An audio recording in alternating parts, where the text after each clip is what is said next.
Hello बच्चों, आप सब कैसे हो। उम्मीद है कि आप लोग ठीक हो।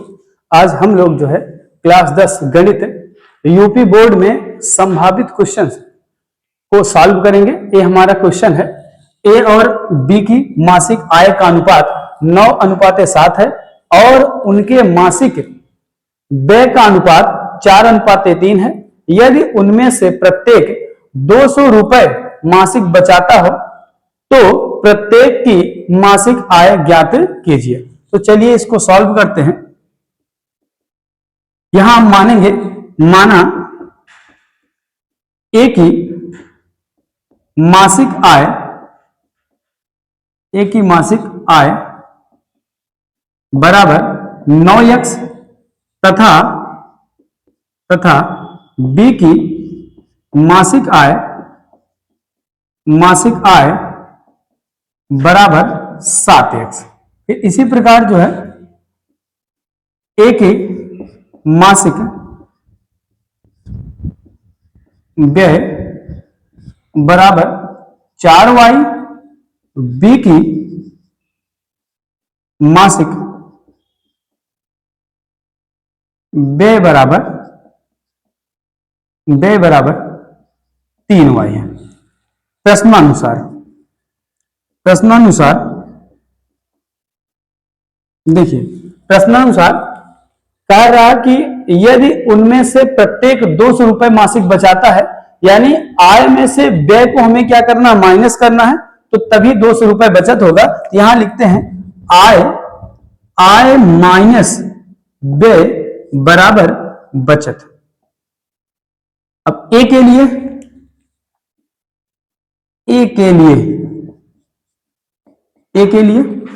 ए की आय कितना है, 9x, व्यय कितना है का 4y, बचत 200 रुपए। इसको मानते हैं समीकरण 1। फिर बी के लिए आय कितनी है, बी की 7x माइनस बी की व्यय कितना है 3y, बचत कितना है 200 रुपए। समीकरण नंबर 2। अब क्या करेंगे कि समीकरण 1 और 2 को सॉल्व करेंगे। हमें मासिक आय बताना है तो x का मान ज्ञात करेंगे। तो चलते हैं आगे, सॉल्व करते हैं समीकरण। देखिए, हमें करना क्या है कि x का मान बताना है, तो x का मान निकालना है, तो y के पद को हमें हटाना है। इसलिए हम समीकरण 1 में 3 से तथा समीकरण 2 में 4 से गुणा करके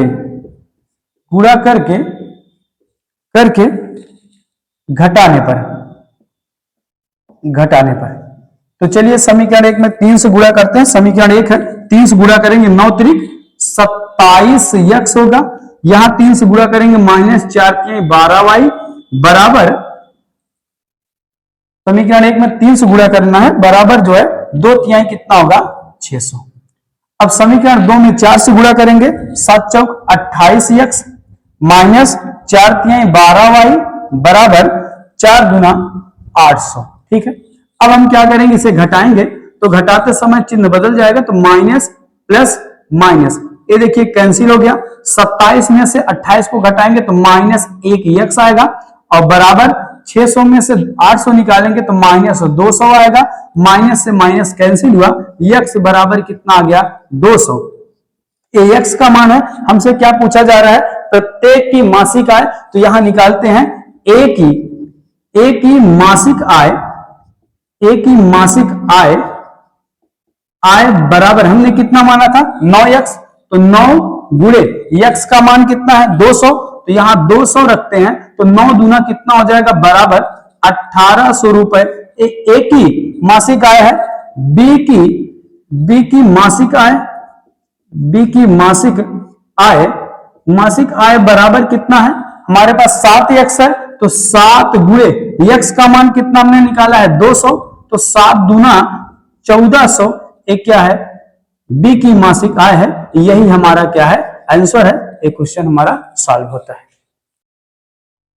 बच्चों, इस सीरीज का ये दूसरा क्वेश्चन है।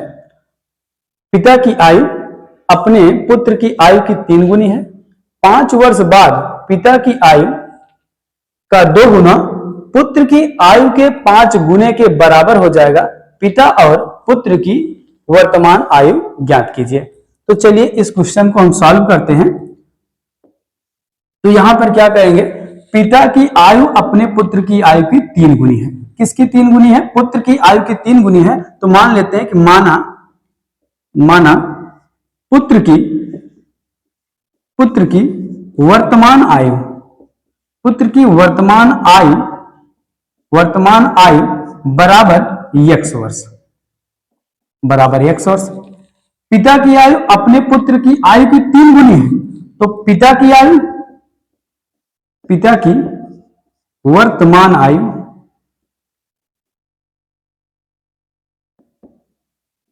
बराबर 3x वर्ष। ऐसा क्यों हमने माना है कि यहां लिखा है कि पिता की आयु अपने पुत्र की आयु की 3 गुनी है। पुत्र की आयु जब x है तो इसका 3 गुना पिता की आयु है। तो पिता की वर्तमान आयु कितनी है? 3x वर्ष है। अब आगे चलते हैं 5 वर्ष बाद। तो यहां लिखते हैं 5 वर्ष बाद, 5 वर्ष बाद, 5 वर्ष बाद पिता की आयु का 2 गुना, 5 वर्ष बाद पिता की आयु का 2 गुना पुत्र की आयु के 5 गुने के बराबर है। इधर पिता की आयु लिखते हैं, यहां पर पिता की आयु और इधर पुत्र। चलिए, तो पुत्र की आयु x है, पिता की आयु 3x है। अब शर्त लगाते हैं कि 5 वर्ष बाद कहे तो 5 वर्ष हमें क्या करना है? जोड़ना है। तो यहां 5 इसमें भी हम जोड़ेंगे और पुत्र वाले में हम क्या करेंगे? 5 वर्ष आगे की तरफ जोड़ेंगे। तो हो गया 3x प्लस 5 x प्लस 5। अब शर्त लगाते हैं कि 5 वर्ष बाद पिता की आयु का 2 गुना। तो पिता की आयु का 2 गुना, तो हमने 2 का गुना कर दिया। पुत्र की आयु के 5 गुने के बराबर है, तो पुत्र की आयु में हम 5 का गुना करेंगे। ये दोनों क्या हो गए? बराबर हो गए। चलिए इसको सॉल्व करते हैं। 2 का गुना करेंगे, 2 तिहाई 6x और प्लस 2 पचे 10 बराबर 5 का गुणा करेंगे तो यहाँ 5x आएगा, प्लस 5 पचम 25 आ गया। अब हम क्या करेंगे? चर को एक तरफ करेंगे और कांस्टेंट को एक तरफ करते हैं। तो यहाँ 6x रहने देते हैं, 5x को बराबर के इस तरफ ले आएंगे तो एक प्लस में है तो माइनस 5x हो गया बराबर। इधर हमारा क्या है? 25 है। अब 10 को उधर ले जाएंगे तो माइनस क्या हो जाएगा? 10। सॉल्व कर लेते हैं। 6x में से 5x घटाएंगे तो कितना आएगा? x आएगा बराबर 25 में से 10 घटाएंगे तो कितना आ गया? 15। तो x का मान कितना हमें प्राप्त हो गया? 15। तो x हम क्या माने थे? पुत्र की वर्तमान आयु x वर्ष है। इसका मतलब है कि पुत्र की वर्तमान आयु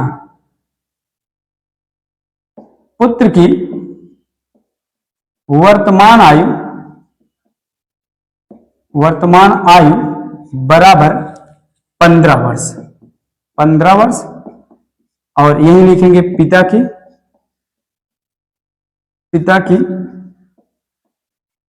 वर्तमान आयु बराबर कितना मान है? 3x। तो यहां लिखेंगे 3x बराबर 3 गुणे x का मान कितना आया? 15। तो यहां 15 रखेंगे तो हो जाएगा 15 तो यहां 45 वर्ष। यही हमारा क्या है?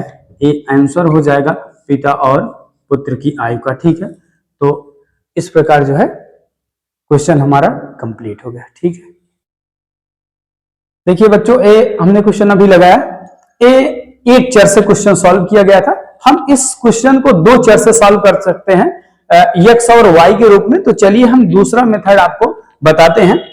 तो इसे हम क्या करते हैं? मिटा देते हैं।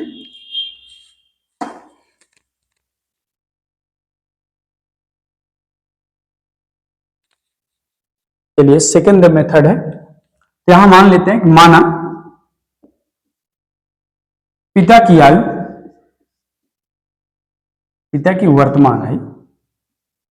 की वर्तमान आयु बराबर x वर्ष तथा पुत्र की वर्तमान आयु आय लिख दिए थे हमने, आयु है, वर्तमान आयु बराबर y वर्ष। चलिए अब यहां हम शर्त लगाते हैं। इन्होंने कहा है कि पिता की आयु अपने पुत्र की आयु की 3 गुनी है। तो यहां प्रश्नानुसार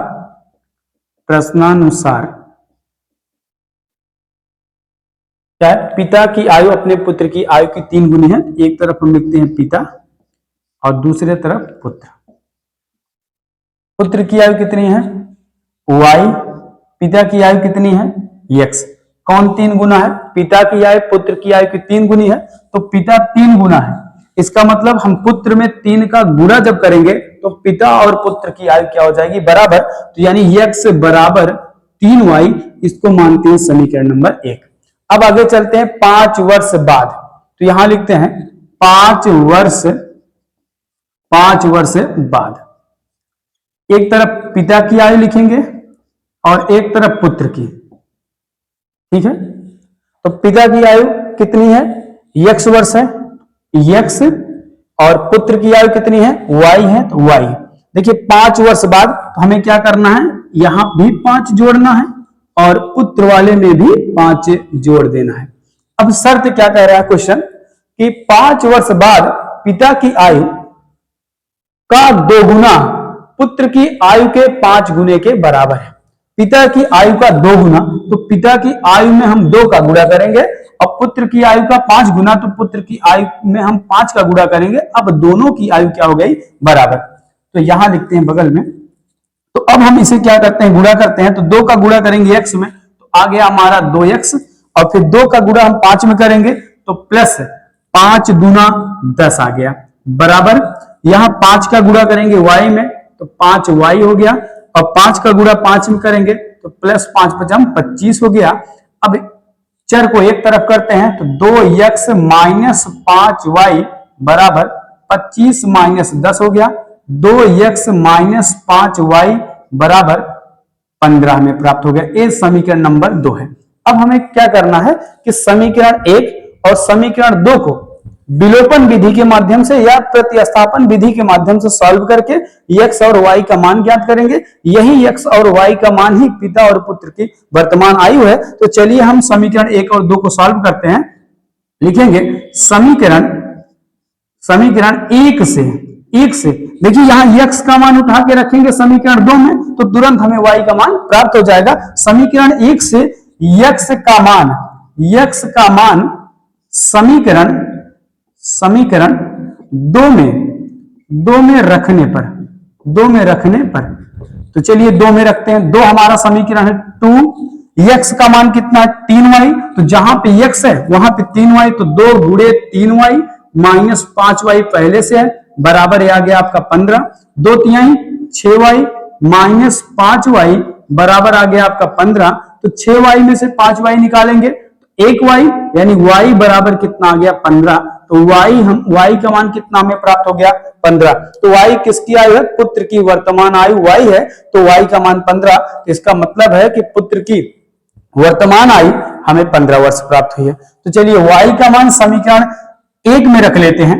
y का मान समीकरण 1 में रखने पर 1 में रखेंगे तो x का मान हमें प्राप्त होगा। तो x बराबर 3, y है, y का मान 15 आया है, तो x बराबर 15 तिया 45, तो x का मान 45 आया। अब हम यहां लिख देते हैं, तो y किसकी आयु है, पुत्र की, तो यहां लिखते हैं पुत्र की वर्तमान आयु बराबर 15 वर्ष तथा पिता की वर्तमान आयु बराबर, पिता की वर्तमान आयु कितनी है x, तो x का मान 45 आया है, तो 45 वर्ष हो गया। तो यही आंसर आपने पहले वाले मेथड में भी प्राप्त किया था, यही आंसर दूसरे वाले मेथड में आया। इस तरीके से दूसरे मेथड से हमारा क्वेश्चन कंप्लीट होता है। बच्चों, जो ये उत्तर प्रदेश बोर्ड परीक्षा में संभावित प्रश्नों की सीरीज चल रही है, ये लगातार चलती रहेगी। आपको वीडियो के माध्यम से अच्छे क्वेश्चन प्राप्त होते रहेंगे।